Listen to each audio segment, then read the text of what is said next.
The strange encounter asterisk the jungle was quiet, but not for long. The smoke from the crashed spaceship slowly mixed with the strange fog of the alien planet. John lay on the soft, glowing grass, his body bruised and bleeding.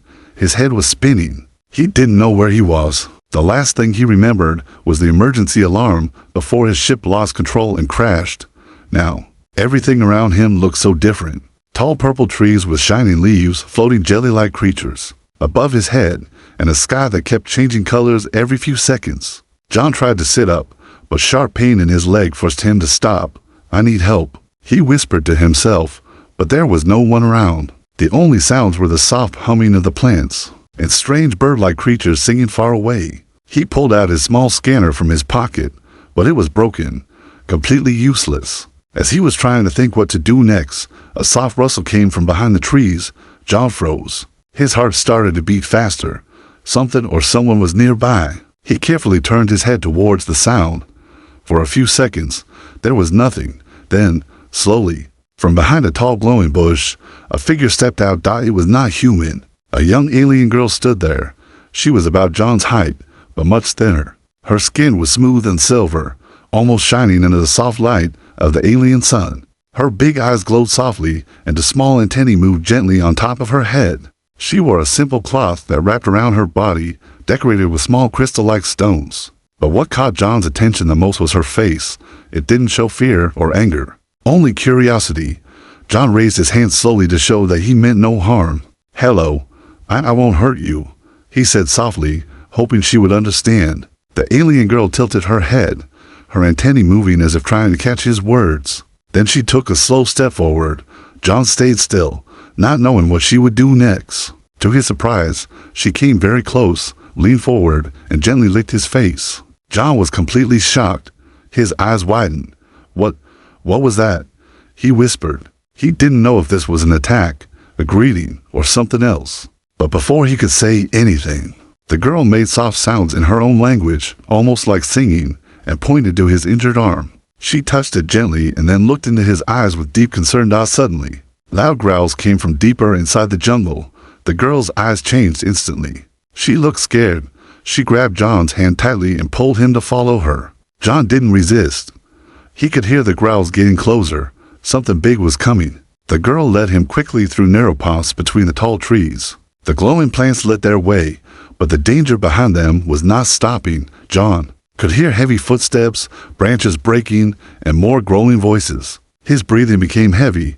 "What is chasing us?" he asked, but of course, she couldn't answer. Finally, they reached a small hidden cave covered by hanging vines and glowing flowers. She pushed the vines aside and pulled him inside. They both hid in the darkness, breathing quietly. From the cave, John could see large shadows moving past the entrance. Huge beasts, much bigger than any animal John had seen before, sniffed the ground, searching for them. They had long legs, sharp claws, and glowing red eyes. Their skin was thick and covered with rough scales. The girl placed her hand over John's mouth, signaling him to stay silent. The beasts stayed near the cave for a few tense minutes, sniffing the air and making deep growling sounds. Then, finally, they slowly walked away, disappearing back into the forest. John slowly removed her hand from his mouth, his heart still racing. "Thank you, you saved me," he whispered. The alien girl smiled softly, her glowing eyes filled with calmness now. She made another soft sound and sat down next to him. John sat beside her, trying to catch his breath. He still didn't understand what had just happened. But one thing was clear. This girl had just risked her life to save him. The night slowly covered the planet, and soft blue lights from the plants lit the inside of the cave. John looked at the girl sitting quietly next to him. He had so many questions. "Who are you? Why did you save me? What was that face lick?" The girl just smiled, not understanding his words, but seeming to sense his feelings, and somewhere deep inside, John felt this was only the beginning of something much bigger, something strange, mysterious, and perhaps beautiful. The secret of the licked night was calm inside the cave. Strange soft lights from the glowing flowers created dancing shadows on the walls. John sat quietly, watching the alien girl. She was carefully breaking small glowing fruits and offering them to him. The fruits looked strange, but at this point, he was too hungry to refuse. He carefully bit into one. It was surprisingly sweet and juicy. The taste reminded him of berries from Earth. but with a faint mini aftertaste. The girl watched him closely as he ate, smiling when she saw he liked it. John pointed at the fruit, smiled, and said, "Delicious." She giggled, not understanding the word, but clearly understanding his happy expression. Then John noticed something strange. The wound on his arm, where the girl had touched him earlier, looked better. The pain was almost gone, and where she had licked his face earlier, the bruise was already fading. His skin looked smoother, the swelling shrinking. Was it just the food, or was it her touch? Or perhaps the lick? John gently touched his face where she had licked him. The spot felt warm, almost like it was healing faster. Could her species have healing abilities? Did that strange lick have some kind of power? The girl noticed him touching his face. She pointed at him and made a soft sound, then pointed at herself and touched her own cheek. Her antennae moved gently, like she was trying to explain something important. John wished he could understand her language. He whispered, "You healed me, didn't you?" But of course, she didn't understand the words. Still, her smile told him she knew what he meant. Suddenly, she held up her own arm and showed him a small cut. She pointed at the cut and then at him.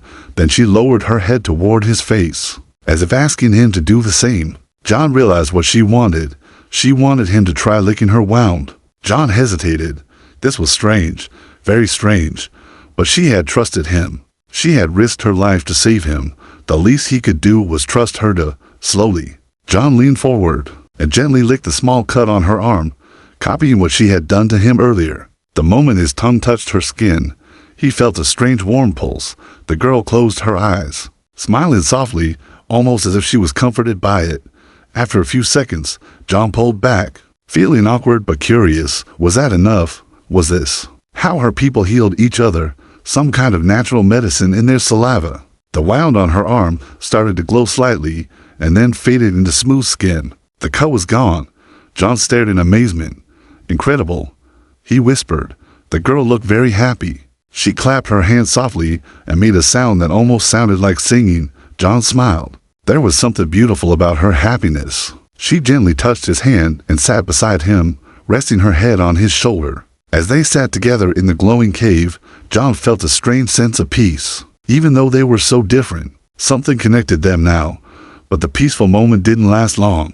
A low growl echoed from outside. The same dangerous creatures were still out there. The girl's antennae straightened suddenly, and her eyes grew wide with fear. She stood up and listened carefully. John followed her lead, standing up as well, his heart beating fast again. The growls grew louder. Heavy footsteps approached the cave entrance. John grabbed a sharp stone, preparing to defend himself if needed.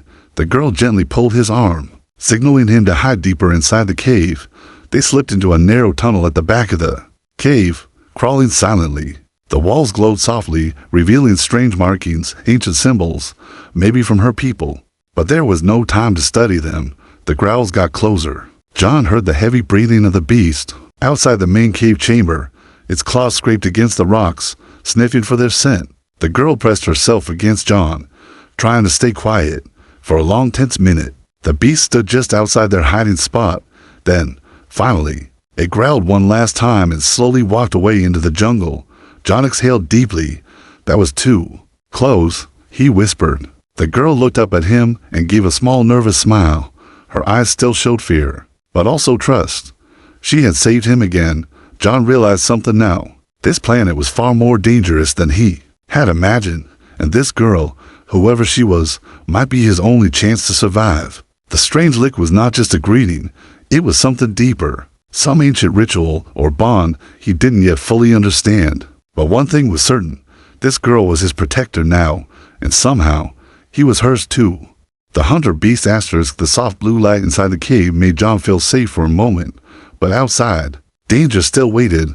The alien girl, whom he now silently called Alia in his mind, sat across from him, her glowing eyes watching him carefully. She was trying to explain something, drawing shapes with her finger on the soft dirt floor. Alia drew large circles with sharp teeth and claws, then drew a small figure like herself standing before them. She made a low growl, imitating the sound of the dangerous creatures from before. John understood. Those beasts were hunting not just him, but her kind as well. These monsters ruled the planet. John pointed at himself, then at Alia, and made a walking motion with his fingers. He wanted to ask, "Where do we go?" Alia nodded and smiled softly. She stood up and signaled for him to follow her deeper into the narrow tunnels. As they walked through twisting pathways, John noticed how Alia moved smoothly, almost like she had lived her whole life underground.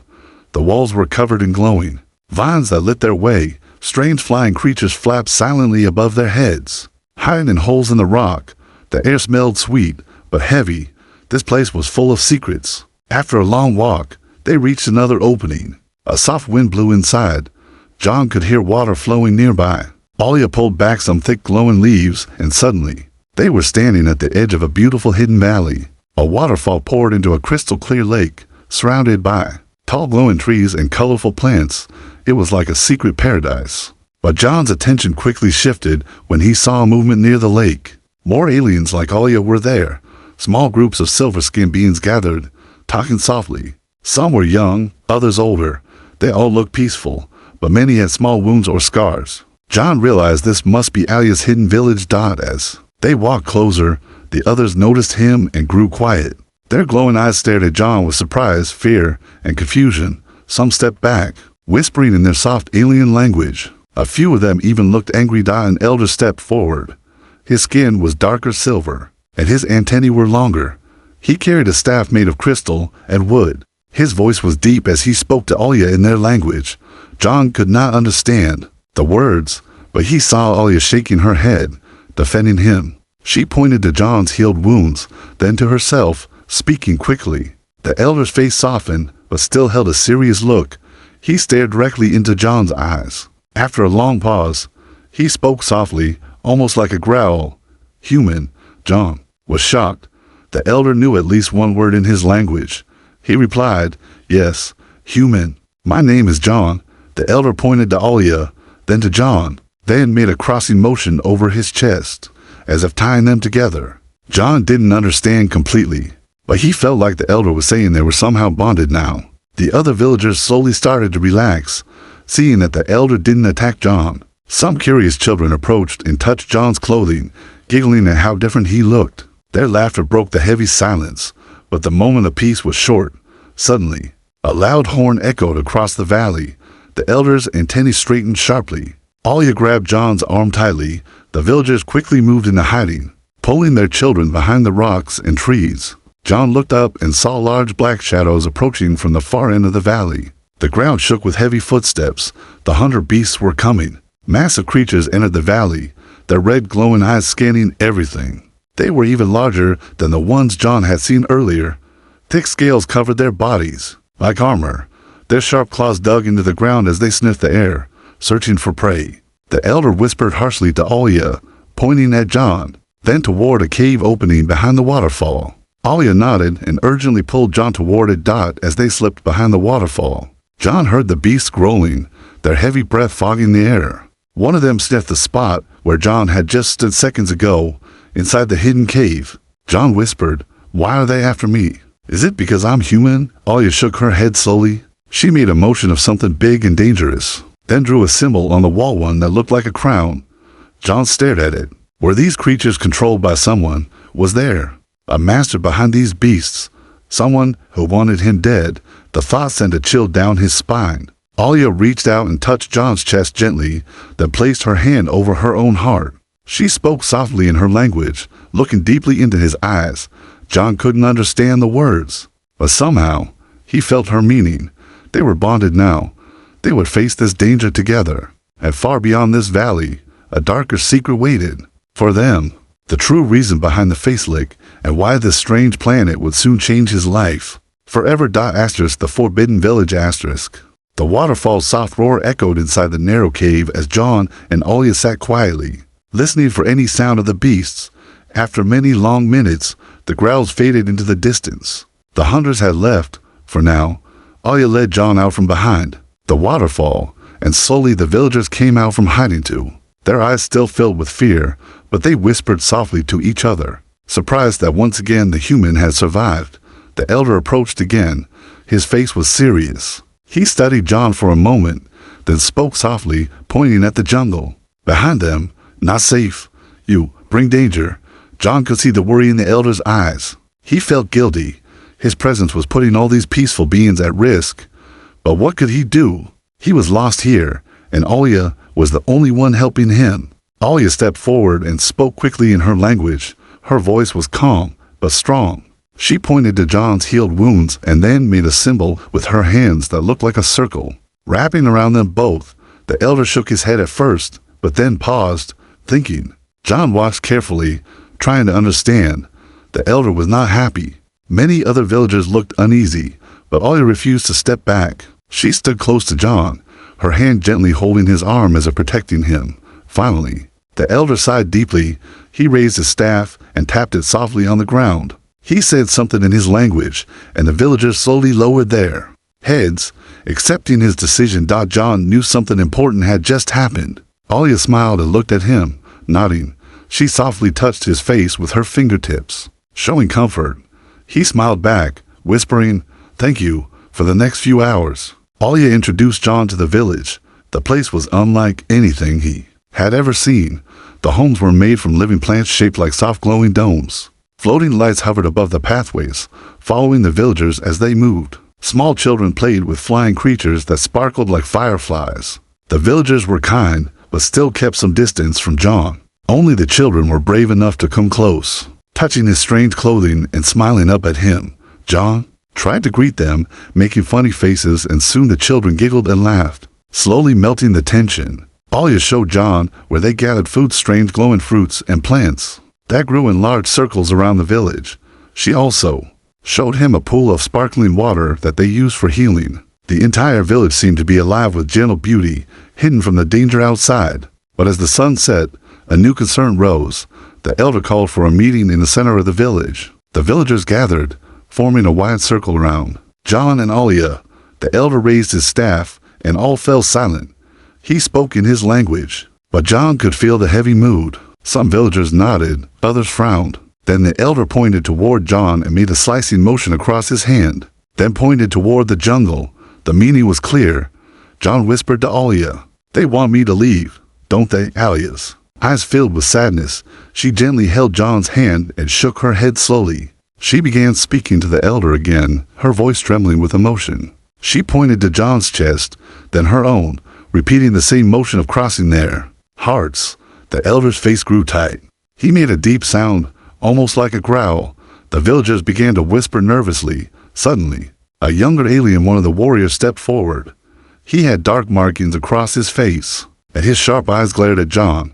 He shouted something, angrily, pointing at John, then mimicking the attack of the 100 beasts. John could feel the tension growing. This young warrior clearly blamed him for attracting danger. The warrior stepped closer, chest puffed, challenging John. Now John stayed calm.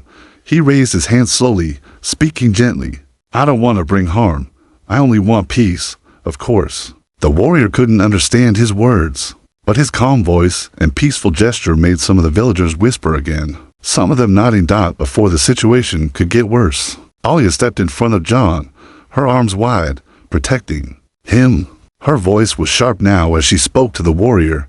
John couldn't understand her words, but he felt her courage. She was defending him, even against her own people. Finally, the elder raised his staff again, ordering silence. He spoke firmly, pointing to John, then at Alia, then drawing a circle in the air again. He made his decision. The villagers stepped back. The warrior lowered his head and returned to the crowd. The elder looked at John with serious eyes. Bond. Life bond. John's breath caught. The elder had accepted their bond. Alia smiled with deep relief and softly pressed her head against John's shoulder. John placed his hand gently on her head. He still didn't understand everything, but he knew now. He was no longer just a guest. He was part of Alia's life, and this bond had deeper meaning than he could imagine. But far, in the dark jungle, unseen eyes were watching, and the true danger had not even begun. Asterisk, the human weapon asterisk. The night sky above the hidden village glowed with thousands of slow-moving lights, like living stars drifting through the air. But inside the village, the mood was tense. Everyone knew the 100 beasts would return soon, and this time, in greater numbers. John sat near the center of the village, his mind racing. He had come from a world full of technology, training, and survival knowledge. Even though he had no weapons left, he still had his mind. He refused to sit helpless while these peaceful beings faced death. Alia sat beside him, gently resting her head on his shoulder. Her eyes held both trust and fear. She knew something dangerous was coming. John stood up suddenly and faced the elder. "We must prepare. We can fight. We can defend this village." The elder watched him silently. John knew the language gap was a problem, but Alia stepped forward quickly. She spoke passionately, translating his words. She pointed to John's head, making a gesture that suggested intelligence. Some of the villagers murmured. The elder's eyes narrowed. He spoke briefly, and Alia translated. "How?" John smiled slightly. He reached into his small survival bag and pulled out a thin wire, a few pieces of broken equipment, and some tools he had salvaged from his crashed ship. He knelt on the ground and started drawing in the dirt. Simple traps, barriers, defensive tricks he had learned during his survival training back on Earth. He showed how vines could be tied to spring traps, how sharp stones could be used as spikes, how hidden holes could make the beasts fall. As he worked, the curious children and some warriors gathered closer, watching his hands. Slowly, the murmuring turned to interest. The elder stepped forward, studying the drawings carefully. After a long pause, he nodded once. John smiled. The plan had begun. For the next several hours, John led the villagers in building defenses. The peaceful creatures, though unfamiliar with fighting, were quick learners. They worked together, tying vines, sharpening rocks, and digging hidden pits under John's careful instructions. Alia worked tirelessly beside John, translating his ideas into actions.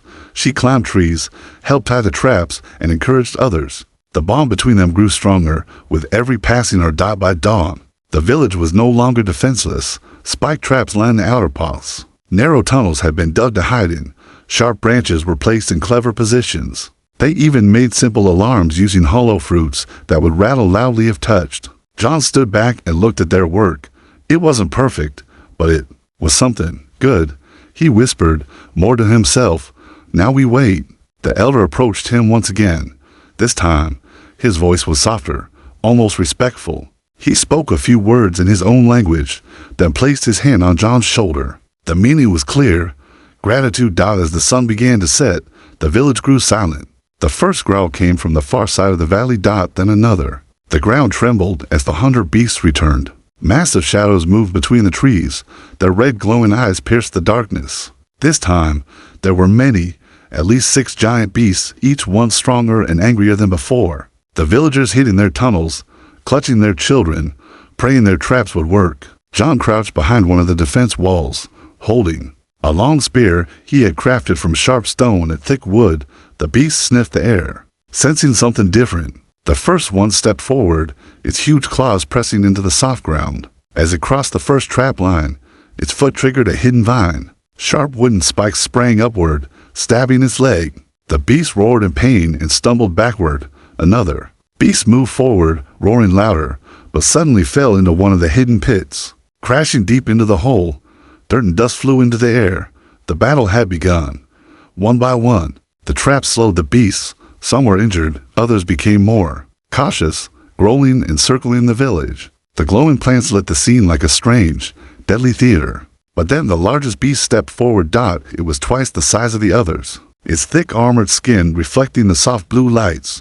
It roared so loudly that the trees shook. It carefully avoided the traps, sniffing for John's scent.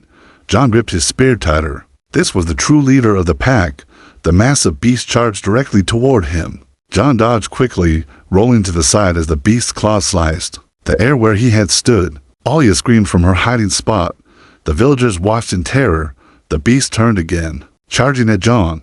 This time, he ran straight toward one of his last traps, a narrow path between the tall trees. As the beast followed him into the path, John triggered the final trap. Heavy logs swung down from above, smashing into the beast's sides. It stumbled, but did not fall. Its thick armor had saved it. John was out of options. The beast roared and leapt forward, knocking John to the ground. Its massive claws pinned him down. The sharp teeth moved closer to his face, breath hot and foul. Alia screamed and rushed forward, despite the danger. She grabbed a sharp rock and threw it at the beast's eye, striking it directly. The beast howled and raised its head. That 1 second was all John needed. With all his strength, he drove his spear upwards into the beast's exposed throat. The sharp stone tore through soft flesh. The beast jerked violently, blood pouring from its mouth. It stumbled backward, roared one final time, and collapsed heavily to the ground. The valley went silent. The other beasts, seeing their leader dead, growled nervously and slowly backed away. They disappeared into the jungle, defeated. The villagers slowly came out from hiding, their glowing eyes wide with amazement. Alia ran to John, tears in her eyes, and hugged him tightly. John could barely breathe, exhausted and shaking. But they had survived. The elder stepped forward, raising his staff high and shouting words that echoed through the valley. The villagers cheered, singing softly in their strange language. John had done it. The human had become their weapon. But even as they celebrated, John sensed something deeper. The beasts were not acting alone. Someone, or something, was behind them, and he would soon discover the terrifying truth behind it all. The ancient meaning of the lick. The battle was over, but the weight of what had happened still hung heavy in the air. The villagers gathered around the fallen beast, whispering prayers in their language, honoring the victory, but also mourning the danger they all lived under. John sat beside Alia near the healing pool. His hands were trembling from exhaustion, his body bruised and scratched. Alia gently touched his wounds, her soft fingertips glowing slightly as she moved her hands over his injuries. Once again, her special touch was healing him. But John couldn't stop thinking about what had just happened. The danger was real, and it wasn't over yet. As the night grew quieter, the village elder approached. He sat down across from John, and Alia. The soft blue glow of the plants made his long silver face appear even more serious. For a long moment, he said nothing. Then, slowly, he began to speak. Alia translated carefully. The elder says, "You are brave. You protected us. You are now part of this village." John nodded humbly. "I did what I had to." But then, the elder's voice grew softer, more serious. He said many words slowly, his tone deep and emotional. Alia listened carefully, tears forming in her eyes as she translated. He says, "You do not understand the meaning of what I did. When I first licked your face," John's heart skipped. "The lick? Yes. I've been wondering." Alia nodded slowly. "It is very old, very sacred." She struggled to find simple words. "Long ago, our people, when one of us finds someone who saves them, protects them, or who we feel connected to, we give the life lick." John listened carefully, leaning closer. Alia continued, her voice soft. "The life lick is not only healing, it is a bond, a promise. It means, I give my life to you. You are now my family." John's eyes widened. "Family?" Alia nodded again, tears now gently running down her smooth silver cheeks. "Forever family. No breaking. Life to life. You are mine. I am yours." John felt his throat tighten. He had never expected this. He thought it was simply a cultural greeting or a medical action. But it was something far deeper, a sacred connection that went beyond words. The elder spoke again, his voice like a soft drum. Alia translated. He says, "If you wish to leave, you can. The bond will break your heart, but you are free." John looked into Alia's glowing eyes.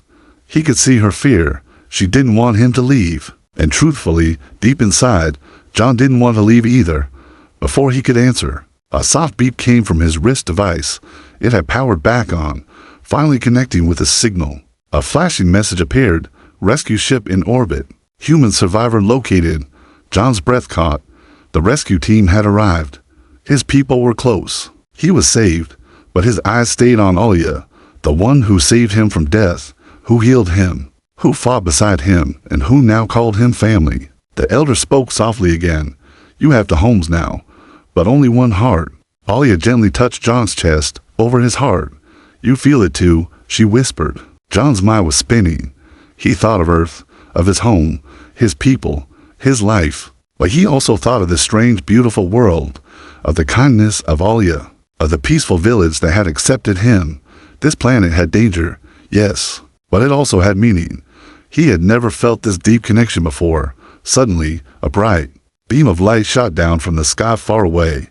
The rescue shuttle had landed on the planet's surface. John stood up slowly.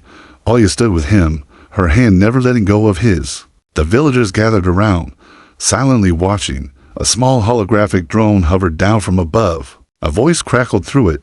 "Commander John Carter, we found you. Shuttle is waiting for extraction." John closed his eyes, taking a deep breath. He looked at Alia. He looked at the villagers, the children, the elder, and in that moment, he knew. This planet was no longer a place where he was stranded. It had become home. Asterisk, the ultimate choice. Asterisk, the soft hum of the rescue shuttle echoed across the valley. Its bright lights cut through the glowing trees like search beams. For a long time, John stood silently, holding Alia's hand, watching the blinking light far in the distance. The drone floated closer. The human voice crackled again. Commander John Carter, we have you on visual. Please proceed to extraction point. Alia looked up at him, her glowing eyes filled with fear and sadness. She spoke softly, you go. John swallowed hard. He couldn't answer. The elder stepped forward slowly, speaking calmly. Alia translated, her voice trembling. The elder says, if you leave, the bond will remain, but hearts will break. John's mind was filled with memories, Earth, his old life, his career, the people waiting for him. But he also thought of Alia, the gentle touch of her hand, her bravery, her healing power, and the strange but beautiful bond they now shared. He looked at the villagers. They stood together silently, their eyes full of respect, but also sadness. Even the children, who once played around him, now stood quietly, watching him. John's wrist device buzzed again. Commander, we have limited time. Approach shuttle immediately. He closed his eyes, feeling the weight of the decision crushing his chest. Finally, he whispered to Alia, I came from far away, but here, I found something I never had before. Alia's eyes filled with tears. John continued, his voice shaking, family, purpose. You risked your life for me, you healed me, you protected me, and you gave me your heart. She softly pressed her hand over his heart again, whispering in her language. Though he didn't understand her words, he understood the meaning. John looked at the drone and said firmly, cancel extraction. The drone paused. Commander, please confirm. Cancel extraction, John repeated louder. Cancel extraction. This is my home now. A long silence followed before the drone spoke one final time. Extraction canceled. Good luck, Commander. The drone powered down and floated away, disappearing into the night sky. The shuttle lights in the distance slowly turned and lifted off, returning to space. The elder stepped forward once again. He placed his hand on John's shoulder, nodding with deep approval. He spoke softly. Alia translated, tears streaming down her face. You are one of us now. You are family. The villagers began to chant softly, their voices rising into a beautiful song under the glowing trees. The children ran to John, smiling and cheering. Even the once angry warrior now approached, bowing his head respectfully. John knelt down and hugged the children tightly, his heart full. Alia stood beside him, her antennae moving softly as her smile grew wide. She whispered gently, forever. John smiled back, replying softly, forever. Days passed. John learned their language, their ways. He became a teacher, sharing his knowledge of survival and defense, helping to protect the village. The beasts no longer dared to approach. Together, they built stronger walls, smarter traps, and created a peaceful home in the wild world. John and Alia grew closer each day, though they came from different worlds. Their hearts beat as one. The facelift that started it all had created an unbreakable bond, not just of healing, but of love, loyalty, and family. And somewhere far in the stars, the humans on Earth recorded his name as lost in space. But here, on this strange, glowing planet, John Carter was no longer lost. He was finally home.